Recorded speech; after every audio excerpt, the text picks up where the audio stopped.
Welcome to Political Party. We're lucky to have Todd Jennings, who's the chairman of the Republican Party of Pinellas County. For how long now, Todd?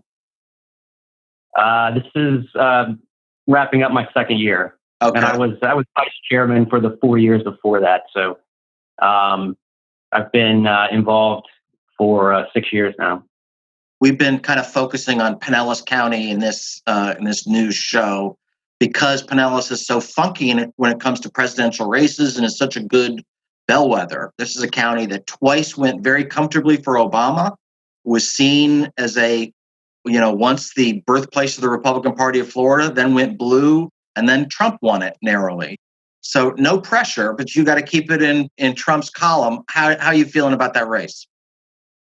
I actually feel really good about it. I mean, what I've seen in the excitement amongst the base and the Republican Party, what I've seen in numbers going back from early part of this year to how the trends are working as we hit into the stride of the election season. I feel like Trump has a legitimate shot to repeat what he did in 2016 here and carry the county. I do too. I cannot, and I will admit I'm not a Trump fan, but that said, I don't think I've ever met somebody who's voted for Trump that is not voting for him again. Yeah, and I think I think it's just that kind of outsider, maverick edge that he has with voters. People, for whatever reason, even though he's a New York City real estate mogul, the average middle class American really relates to him. I think primarily because of the way he carries himself, the way he speaks, the way he interacts with the typical DC bureaucrat or politician or journalist. I think they can relate to kind of some of the roughness around the edges that he has. Do you think there's something? Did you grow up in Pinellas? No, I actually grew up in Louisville, Kentucky. So I have a great appreciation for fine bourbon, and I pretend to know something about horse racing one day a year. Well, sometime I'll tell you. I wrote a book about Kentucky, and sometime we can talk about that. But well, I'll tell you, I will claim that I make the best mint julep south of the Kentucky border. That's not the manliest thing I've ever heard somebody say, but congratulations. Have you ever had a mint julep? Unfortunately, I think I've had more than my share of mint juleps at one time. I have two of my mint juleps, and you'll apologize for the manliness comment. Okay. What is it about Pinellas? There's something about Pinellas that, this is a county that went for Ralph Nader heavily, has always kind of gone for third party, at least unusually strong for third party candidates. Is there something about Trump that resonates particularly in our demographic, do you think? Well, I think Pinellas, and not having lived here my whole life, just from my perspective as someone who's lived here about 10 years, it just seems to have a really independent streak. And maybe that's because for so long the county was so far removed from Florida by the Bay, and it was a difficult place to get to and be. And it just seems, I think back to the Jolly Sink race several years ago when Alex Sink was seen as a carpetbagger, even though she had just, moved across the Bay. I just think there's something very independent and parochial about Pinellas County. And, it's not a place that typically welcomes, outsiders politically, and, always wants to do its own thing and chart its own course. David Jolly, let's talk about him. You're probably on the front lines cheering on David Jolly against Alex Sink and against Charlie Crist. He's a guy who was a pretty reasonably conservative Republican. He says the party's lost his way, that Trump is a disgrace. What would people in the Pinellas GOP say to David Jolly, and how would you answer that? Well, I don't know how you can say that the GOP's lost its way. I mean, we still continue to be the party that champions things like the rule of law, due process, federalism. We still believe that, if you try to burn a federal building, you shouldn't be released by the DEA next week. So I don't know how you can say the GOP's lost its way. We're the same party we ever were. I understand that the president champions what we believe in a much different way than what a lot of long established Republicans are used to. But I don't know how you can say the GOP's lost its way. I preach the same things I've always preached. And again, that's going back to things like we are the party that believes in the political structure or the constitutional structure of our government and how it operates. And we continue to believe in protecting that, perpetuating that.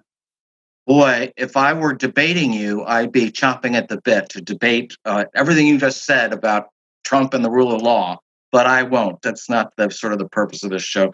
What if there are other races we're looking at in Pinellas County, up and down the ballot? Where do you see any real surprises?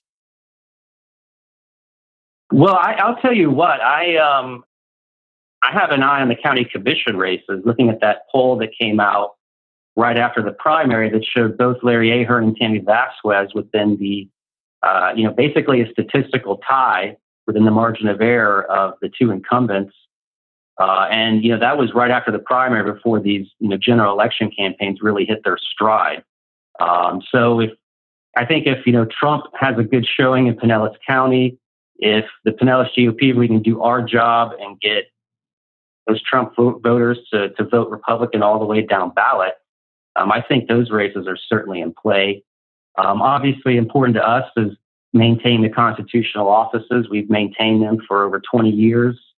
And we have some extremely qualified, very impressive people running. Of course, the incumbents, Mike Twitty and Carlos Thomas, and then as well as Julie Marcus. And I think that's a really important race, not from a partisan standpoint, but from a integrity of our election standpoint. You have Julie, someone who spent decades in that office, and she is just the ultimate professional. She truly believes in what she's doing and what her role is. And of course, she's running against someone who just doesn't have that experience, and I think would bring an unnecessary partisan bent to the office. What's the argument, real quick, against the Democratic County Commission incumbents, Charlie Justice and Janet Long? They've not been especially controversial that I'm aware of. What is the case to be made against them? From what I hear, a lot of people are really upset with, still upset with the term limit issue, and that continues to carry forward. And that's a big issue that motivates Republicans right now. And of course, you have between the two of them, I don't know off the top of my head, but I know you have decades of government offices held. And I think people are, kind of getting tired of that, and they want some fresh blood, especially after some of the decisions that were made during the COVID pandemic, right or wrong. Obviously, some of the tough decisions that had to be made at all levels of closing beaches and locking things down. Yeah, I know that's ruffled a lot of people the wrong way. And of course, I think a lot of people too are tired of the.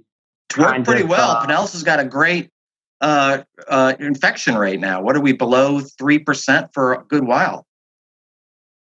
Yeah, but I don't really attribute that to the lockdowns and the beach closures. The numbers ramped up very quickly once they opened that up. But I don't think we really had a huge infection rate or a huge problem when those lockdowns occurred here in Pinellas County. We started seeing numbers, later in the summer. But I think a lot of that has to do with just people taking it seriously, personal responsibility. I think you have an older population in Pinellas. We're not a place where you have a bunch of wild pool parties and a lot of young people acting irresponsibly. It's it's an older community for the most part. Well, you have those wild pool parties, don't you? Yeah, we have fruit box juices. Fruit juice boxes and hot dogs on the grill and kids running around. Yeah. So when are you running for office? You want to make an announcement now? No, I always told people that I was running for partner, and then I made partner. So now I guess I'm just going to run for senior partner. That's a pretty good gig. Todd, thanks a lot for joining us. I appreciate it very much. You want to make one prediction for a surprise, or what's your prediction for the Trump margin in Pinellas, or does he win Pinellas? I think Trump wins by 1 to 1.5%. Bold prediction. Thank you, Todd. Appreciate it. Yes, thank you.